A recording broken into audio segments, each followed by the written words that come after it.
Hi everybody, thanks for joining us. I'm Chrissy Nizer, MDOT MBA Administrator, and thanks for joining us with Conversations with Chrissy. I'm really excited to have as our guest today, Dana Burl from the Maryland Department of Veterans Affairs. Dana, thanks for being with us today. Why don't you tell us a little bit about yourself and your role at the department and how long you've been there? Absolutely. Well, thank you so much for having me. I have served as the Communications Outreach and Advocacy Program Director since October of 2013 for the Maryland Department of Veterans Affairs. I pretty much manage all facets of communications for the department, ensure that our almost 400,000 veterans, family members, active duty service members are aware of any variety of military or veteran-related benefits to which they're entitled for their service. So I'm excited to be here. I love what I do. So that's great. It's got to be very fulfilling, and I know you've always been a wonderful resource for us as we try to make that connection with veterans as well. So thank you for your partnership over the years. I really appreciate it. One of the things I'm excited to talk about today is Operation Greenlight. I know that's something that MDOT MBA is really excited to participate in, but I know there's a history of how that got started with other agencies participating as well. Why don't you tell us a little bit about that? Of course. So Operation Greenlight is a National Association of Counties initiative. So I can't stake claim to it entirely, but I'm so excited to be partnering with them. That's great. I learned about the initiative in August of this year at the Maryland Association of Counties Summer Conference and immediately wanted to learn more. And I wanted to find out what counties were doing as it related to their participation. And if they didn't know about it, I wanted to make sure that they did. So Operation Greenlight runs starting today through November 13th. And it encourages counties, businesses, residents to illuminate a green light for the entire week to essentially show our veterans that they are seen, that they are heard, and that they are supported. In addition to that symbolic gesture of thanks, it is also an opportunity for us to elevate awareness of issues that veterans may experience or challenges they may have to overcome as they're transitioning to civilian life, and then to make sure that we are also elevating awareness of the myriad of programs and resources that are available to them. So we have 11 counties that we are aware of who are participating. The Governor's Mansion will be lit Wednesday night, M&T Bank Stadium, the World Trade Center in Baltimore, Johns Hopkins, Washington College. I could go on and on. There's a whole host of organizations and landmarks that are going to be illuminated. So it's really exciting. I reached out to motor vehicles and learned that there was immediate buy-in to be a part of this. In Glen Burnie, the headquarters is going to be illuminated. I've heard that just today a number of toll booths are going to be illuminated. Excellent. So it's really exciting to be a part of this and to be partnering not just with MVA, but other state agencies as well as counties. No, we're proud to be a part of it. And as you said, MVA headquarters in Glen Burnie will be lit up green. So when our veterans drive by, hopefully they recognize that we're here to support them. And, you know, so many services that we get the pleasure of offering to our veterans. And hopefully that green light is a symbol of that, as well as the other landmarks. I think it just goes to show what respect people have for the veterans and how they want to demonstrate that in a very visible way. So thank you for promoting the idea with the counties and the other state agencies. We wouldn't have known about it without you. So we really appreciate that. Absolutely. Probably another good opportunity to talk about education and making sure resources and information is out there. The Landing Zone Maryland, do you want to talk a little bit about that and what the goal of that is? Sure. So earlier this year, when we developed our communications plan for the year, I took some time to look at the way we welcome home veterans who might be retiring from other military installations and moving to Maryland, or veterans who are retiring or transitioning here in the state and have made the decision to stay here. Historically, we have sent out welcome home packets to veterans, but I felt as though it was a little dated. We were stuffing envelopes. They were 9x11 manila. It looked very formal and official. So I held a focus group earlier this year with a number of individuals who served in the military, some providers who served them, to talk about how we could modernize the way that we say welcome home. So we've done away with the 9x11 manila envelope, and we're sending out a postcard now to veterans. It's very Maryland-centric. It has the State House on there. It has the beautiful skyline of the Inner Harbor. And in addition to kind of changing the way that we're sending out information, we launched today Landing Zone Maryland. And what that page is, it's a compiled, not just list, but an organized list of resources for veterans and families who are retiring or moving to Maryland. And it's separated out into different subject matters. There's basic support, housing, healthcare, behavioral health. There's operational support that speaks to employment, education, starting a business. There is getting outdoors, ground support, information on the state parks, natural resources, fishing, hunting. There's links in there about Maryland history that's just speaking to children. So really try to be very creative and very mindful of what we learned from our focus groups, as well as some recent reports that have come out about the needs of transitioning service members, and pulling together resources in a way that wasn't too heavy, too overbearing, too overwhelming, but also was comprehensive enough to help veterans and their families settle into our great state of Maryland. That's great. And I think it's really important to think about not only the veteran, but also the whole family unit, right? Because being deployed or moving to another state, I mean, that impacts everybody, children and spouses, certainly. So I think it's great that you guys put some thought into that and what would be meaningful for the whole family. Yeah, and I just recently was on a call with our libraries, and the Severn and Odenton libraries in Anne Arundel County recently held some focus groups. And they learned from families of children what their needs are as far as homeschooling or needs for or resources for special education. So right in that LZ basic support, I have a section in there that speaks specifically to children and youth and how to get in contact with your local public school system, but also homeschooling resources and behavioral health resources for children and youth as well.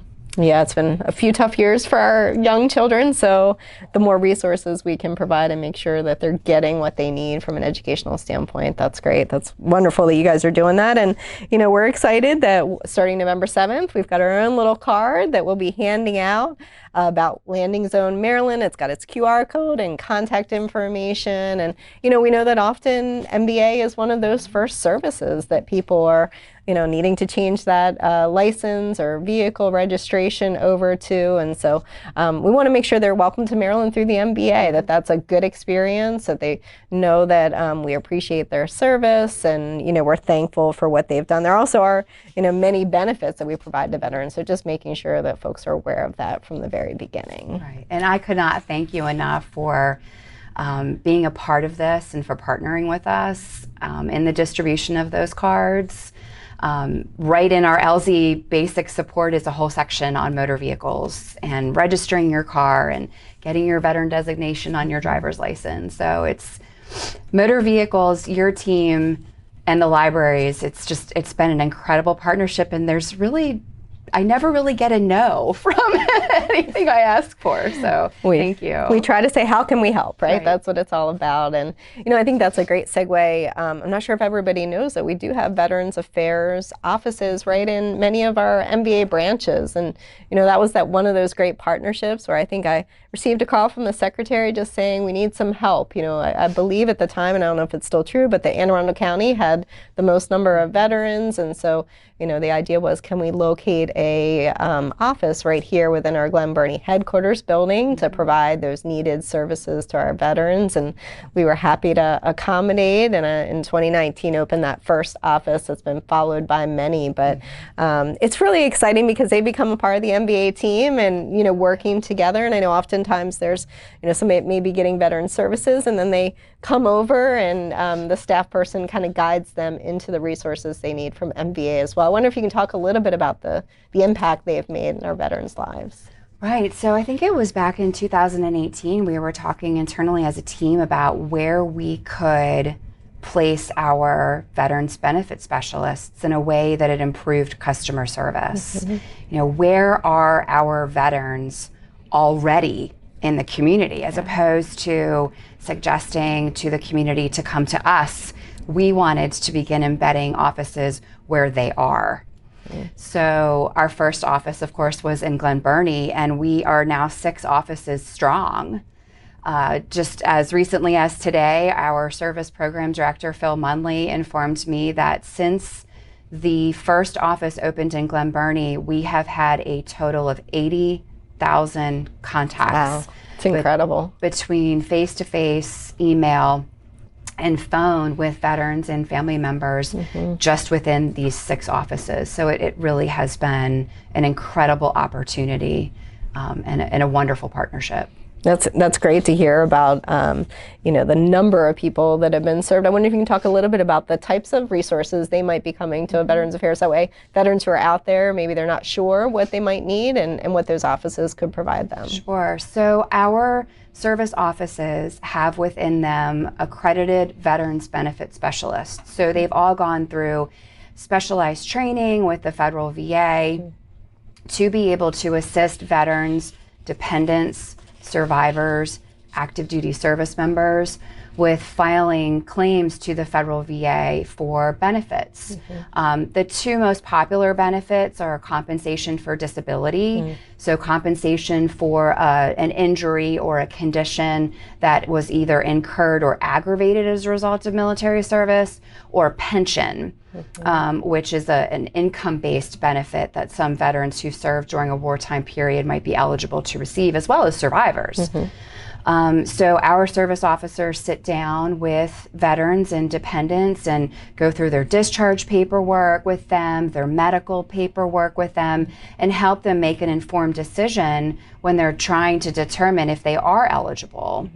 And then they'll sit down, help them complete the application. Once the application has been submitted to the VA, then they're able to help that veteran or dependent with tracking it.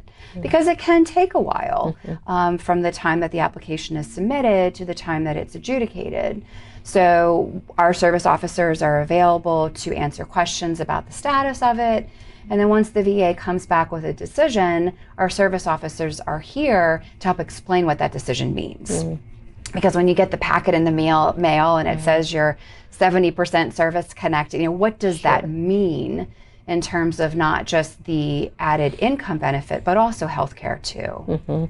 No, that's great. And obviously these processes are somewhat complex, right? And for good reason, want to make sure benefits are given to the appropriate folks, but having somebody there to walk you through the process, I know that's really helpful and provides, a level of comfort to somebody that's going through what could be a trying process, especially if they have a medical issue that's directly impacting them. Right, absolutely. So it's a great service. And for those listening, I just want to say that this is really part of the one-stop shop approach that we've really embraced at MDOT MVA, and veterans are one way we're so proud to share office space and hopefully assist in getting veterans the services they need. But there's several others that we'll talk about in future podcasts, and look forward to continuing those relationships and helping even more people going forward. Sure.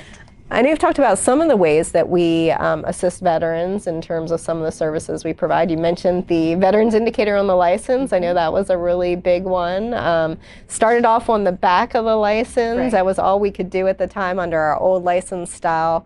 And I know veterans felt like, they're so proud of their service. They really wanted it on the front of the license. And so we were excited when we launched our new Maryland Secure ID that we were able to put it proudly on the front. You have that veteran right there that can enable them access to whether it's services or benefits that they might be able to receive. So you heard from veterans about appreciation for that ability? Oh, absolutely. And we did, I think, a good job of explaining the why behind, initially why the designation was on the back. But it is nice to appreciate our veterans in an individualized manner, in a way that they can display their driver's license or their state ID when they are out in the community, to show that they are appreciated, and then also to enable them to take advantage of certain benefits and rewards that businesses offer to veterans. And I think it's that individualized approach that our veterans truly appreciated. And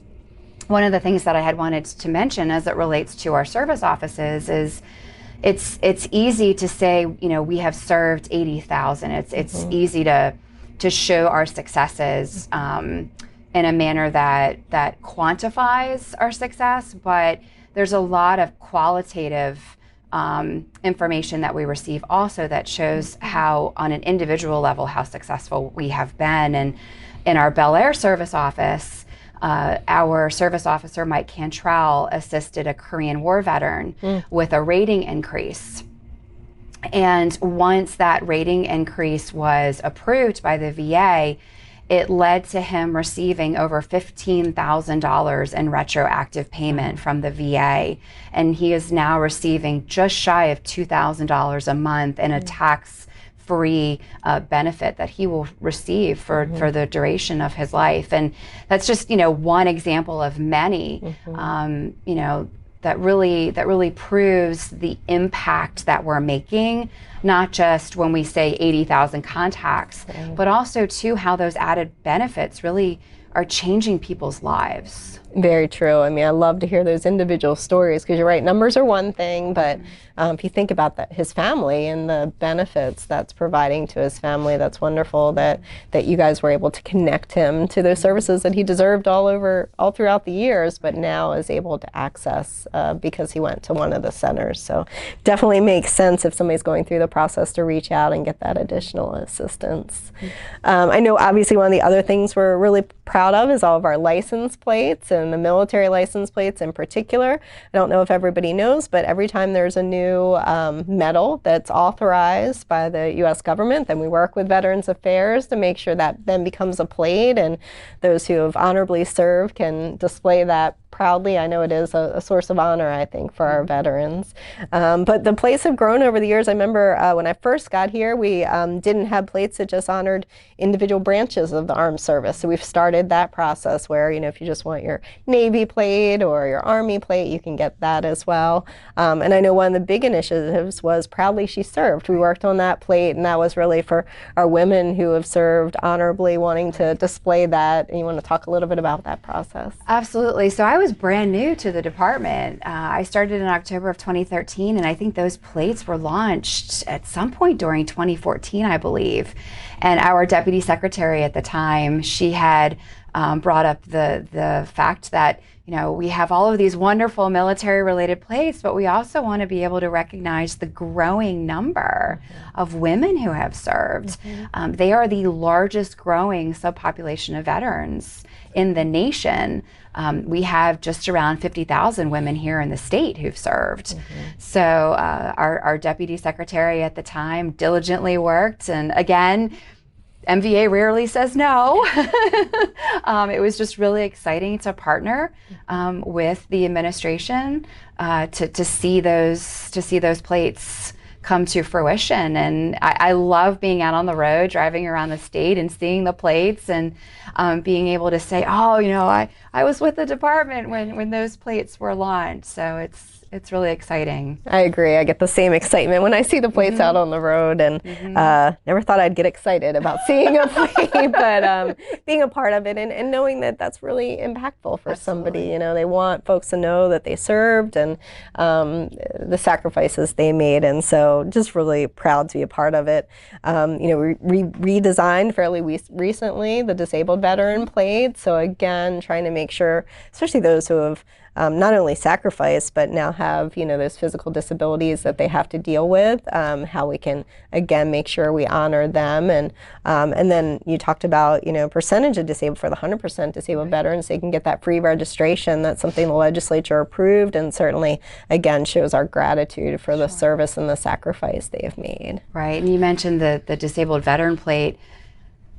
I think it was maybe 3 or 4 years ago now. I feel like the time kind of runs together after a while, but I manage our Facebook page, and I was reading through some comments on our Facebook page one day, and we had a comment on a Facebook post in regards to the disabled veteran plate.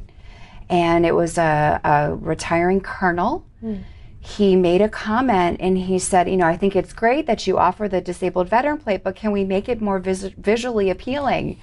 he was talking about some surrounding states and how, you know, patriotic they were, and they were red, white, and blue, and they had stars and things. And so I immediately reached out to motor vehicles, and I said, well, I got this request. Is this possible that we can update, change the DV plate? And I asked the gentleman who was in the process of transitioning off of active duty. I said, can you send me some suggestions? I gave him my email address. So he did. And I presented those ideas to the administration. And again, it was, how can we help? So that is what has led now to the new DV plate with the, you know, the flag being draped with the red, white, and blue and the stars and the italicized disabled veteran. And again, when I see them on the road, I think, gosh, that started with one person. That's right. It's just incredible how one person can make such a monumental difference for so many. It's true. That's why I love hearing from customers, because you get so many great suggestions that maybe we just didn't think about. The fact that the plate wasn't, you know, as patriotic or as colorful as folks would like it to be, and now because, you know, one person wrote in and contacted us, it's great. Everybody can enjoy that updated plate. You talked a little bit about veterans transitioning, and I think that is so important. And what does that look like from an employment standpoint? So, you know, the federal government has authorized that CDL waiver program that I think is one way of veterans who have driven commercial sized vehicles while they've been in the military to transition to good paying jobs. We all know the need for CDL drivers. That's certainly been in the national media for years now. And so the CDL waiver program obviously allows them to waive portion of the CDL test. So while it hasn't been a great number of people, we're certainly happy for any individuals that we can help get acclimated and back into good paying jobs. Absolutely. And, you know, the military is a small, you know, it's like a microcosm of the larger community. And just like in the larger community, there are drivers. And when there is an opportunity to be able to translate military skills into civilian employment, it can help alleviate for some the stress that comes with, oh my gosh, I've served in the military for 6 years or 25 years. I'm not ready to retire. What's next for me? And I think it's a great opportunity. Again, as you had mentioned, the need for drivers has been in the news. So I think it's again a great opportunity, and you know, any way that we can help. And I do have information on the skills test waiver in Landing Zone, Maryland. So hopefully we'll see, you know, an uptick and transitioning service members reaching out to MVA to see how they can participate in that. That's great. Like you said, anything we can do to make that transition easier. I know it's not a simple process, and so certainly any assistance we can provide. Another thing that we've done recently is the VEEP exemption for the military. And this, again, it goes back to one individual who reached out and said, you know, my son is away. He had been deployed. He was out of state at a state that didn't have a vehicle emissions program like we did, Ms. Shetlick. And I'm grateful that she contacted us. And it was something where we had to modify the statute in order to be able to do this for our military members. But it only made sense because, you know, the last thing we want while you're serving our country and in challenging environments and settings is that you're thinking about something administrative, like making sure a VEEP test is done. And there was a process, but it was a little more cumbersome for folks. So anyway, we can make that easier certainly makes sense. Absolutely. And for an individual who's preparing to deploy, I would imagine that probably one of the last things on their mind is their vehicle emissions inspections. And so again, it just makes sense. It's just common sense, and it's just good practice, and to listen to those individuals that are coming, because all it takes is that one person, and to make such a big impact for so many. We are home to upwards of 30,000+ active duty service members, National Guard, reservists who over the course of the last decade have deployed.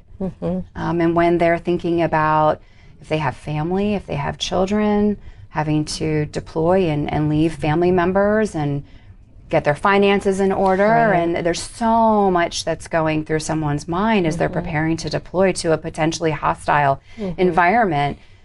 Any way that we can make it easier for them, Definitely. we should certainly try to do that. Well, I really just want to thank you for the great partnership we have with you, as well as all the members of the Maryland's Veterans Affairs Department. It's been great working with you, learning about all these unique opportunities, figuring out ways to do things better. I wonder if you want to add anything additional as we're celebrating our veterans and military members this week. Absolutely. So thank you for the opportunity to be here with you. And I want to wish all of our military service members who have raised their right hand to serve this incredible nation. I just want to thank them for their service and also for the service of their family members, because family does serve too. 100%. Today kicks off Operation Greenlight. It will officially run through the 13th. However, anyone who wants to keep that green light shining after the 13th, I encourage them to do so. There are so many partners that have played a role in helping us get Operation Greenlight off of its feet here in Maryland. The governor has proclaimed this week as Operation Greenlight. There was a proclamation that was signed on Friday. We will celebrate a second proclamation this week for Veterans Day. Thank you to Motor Vehicles, to the great work that you all do, and for shining the service center in Glen Burnie, and the MDOT for the toll booths, and all of the other state agencies, counties, private businesses who are playing a role in this. Anything that we can do to partner with the federal, state, and local government and private sector organizations, we want to do that, because we want to make sure that we all have a common message, and that's to ensure that we're saying thanks to our veterans for their service and serving them for the way that they have served us. That's wonderful. I don't think I could say it any better, but I just want to add on behalf of our MDOT MVA employees, I know I speak for all of them when I say thank you to all of our veterans, all of our military members who are actively serving. So grateful for your service. We all wouldn't be here if it wasn't for them. And if there's small things that we can do to make things more efficient, if there's ways we can honor you, I hope our veterans and military members always feel that welcome when they come into an MDOT MVA branch office. That certainly is our goal here, and we'll keep listening to additional suggestions maybe that'll come going forward, and making things as efficient and accessible as possible for them, as well as the rest of our customers. So again, thank you so much for joining us, Dana. Thank you to our listeners for joining us for Conversations with Chrissy. Look forward to talking with you again soon.